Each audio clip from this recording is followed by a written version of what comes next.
Hello, everyone. I just want to say a big welcome back to everybody, students, families, everybody. My name is Mr. Hamilton. I teach ninth grade science here at Rogers.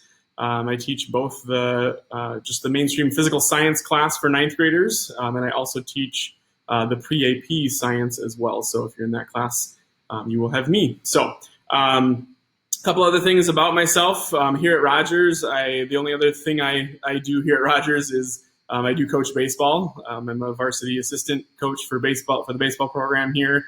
And then just to tell you a little bit about myself, I live in Blaine. I grew up in Chaska originally, so I've lived in Minnesota my whole life. I do have two kids at home. I have a 6-year-old and a 3-year-old at home that keep us plenty busy. And then in terms of things I like to do, I enjoy golfing a lot in the summer. I enjoy hunting in the fall. Those are some of my hobbies. And then I'm really excited to this fall get students back in the building. Just super excited to see faces again, even if it's only half of your face.